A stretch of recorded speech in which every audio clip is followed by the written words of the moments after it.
All right, the high holidays currently underway for Jews around the world. Now, this comes amid rising tension in the Middle East, as well as that somber anniversary of the October 7th terror attacks on Israel. Yeah, New York City is home to the second largest population of Jews outside of Israel. Keeping them and all New Yorkers safe is job one for the New York City Police Department. So joining us right now is NYPD Deputy Commissioner of Public Information Tarik Sheppard and Chief of Patrol John Chell. So good morning to both of you. Thanks for taking the time. I understand the police commissioner, Tom Donlan, met with some community leaders, some city agencies, talking about some heightened security, especially during the high holy days. First of all, are there any credible threats right now? There are no credible threats, but let's be honest, at this point in time, we're always at a heightened alert. What's going on overseas and the holiday season and protests, so we're always at a heightened alert, and we'll proceed accordingly, and we'll keep the city safe. Yeah. Well, Monday marks the one-year anniversary of the unfortunate Hamas-Israeli war, starting with that terrible terror attack in Israel. We know that you have heightened security, but do you expect protests? What kind of day do you expect it to be like?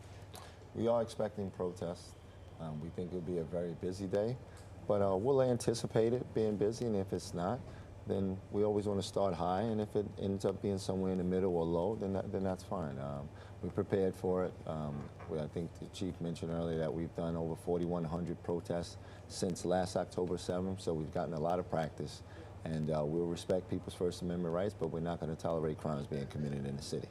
Okay, we're going to switch gears right now. I wanted to ask you about the Harlem Assembly member, Mr. Gibbs, Eddie Gibbs, who was arrested yesterday during a traffic stop. Can you kind of lay out what exactly happened there? Yeah, so first let me just say, you couldn't find a more humble person than Assemblyman Gibbs. We're both from the same community up in Harlem, and I think what happened is one of our SRG units pulled over his brother for a minor traffic violation.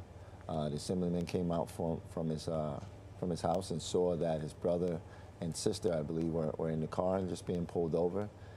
First, he chastised his brother for not having his tail light fixed, and he got into it a little bit with the police officer, just in terms of where he was standing. They wanted him to, they didn't know him. They wanted him to stand on the sidewalk, and Assemblyman Gibbs wanted to stay there with his brother. Yeah. And it was really just a verbal dispute where the cops brought him back to the precinct. They thought he was being disorderly. And when Assemblyman Gibbs got back to the precinct, we had mediation there where he spoke. Yeah. And he really acknowledged that, look, in situations like this, I just need to follow the process. Yeah, was he interfering? I read that he had tried to change the tail light or fix the tail light. No, that's all inaccurate. It was his brother's car, and he was there, and in a way, yes, interfering, but not in a way that of threatening the officers or anything like that. It was something that behind the scenes he spoke about with the police officers. He apologized, and it's really what we would love to see from all of our politicians. Hey, when the cops are wrong, they're wrong. But hey, when you are, he was very apologetic, and he just said he looked forward to continue working with us, and he's going to go back to his community and let them know that this is the way we're supposed to do things. Stand-up guy. It was refreshing to see. Good.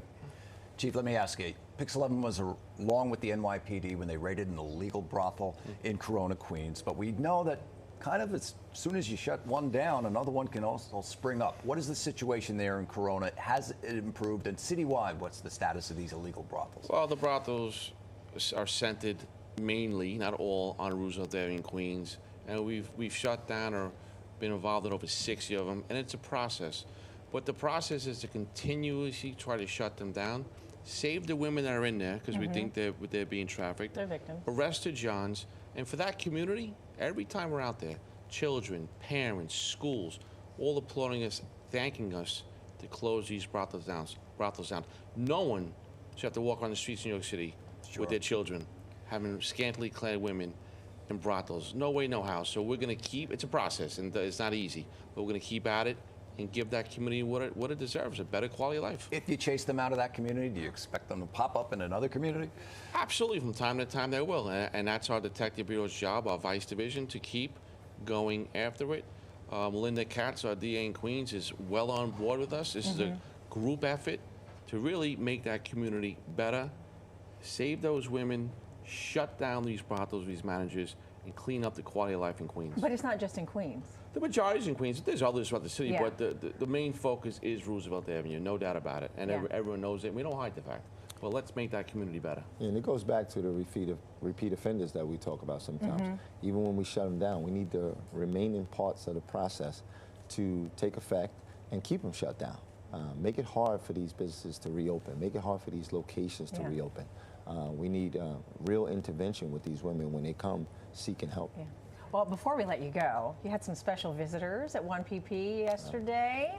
Some future officers, maybe? Who knows? Maybe you're going to take your job, Chief Chell? I tell you, I hope so. What I'm sorry. I'm sorry. I'm sitting right the here. Flores family? Yeah. I believe, well, from what I understand, Yeah. you Flores- had them, sworn in as honorary I officers. tell you, I just got to tell the story quickly. Yeah. That family went through a tragedy in Texas. Mm-hmm.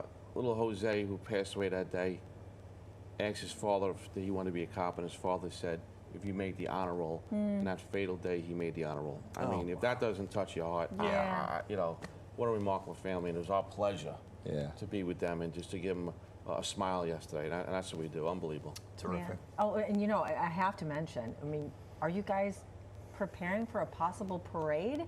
I mean, we've got the Mets, we've got the Yankees, we've got the Liberty. I mean, how are you guys prepping for that? I mean, you got to He's prep a for bandwagon that, right? Met fan. I actually live in Queens. I'm a real so one, too. I'm excited. Let's go you Mets. know. My family's a Yankee fans. Yeah. I geared towards the Mets. There was a problem in the house last night because they were against me. Is that what that police call was Yeah, last and night? if there is a The disturbance? if there is a Subway series, I can see my wife throwing my clothes out the window. But it's great for the city, right? It's great Yeah. for the Mets, Absolutely. Yankees, and the Absolutely. Subway series will be tremendous for the city. It really Absolutely. Oh, will. wouldn't So it, we're though? hoping for It'd it. be a lot of fun. And yeah. Liberty, too. Let's go Liberty. Oh, Liberty, All yes, right. one game away. Thanks again, Nice guys. having you guys in. Chief Thank you. Chell and Deputy Commissioner Sheppard, thank you so much for stopping by. We appreciate it.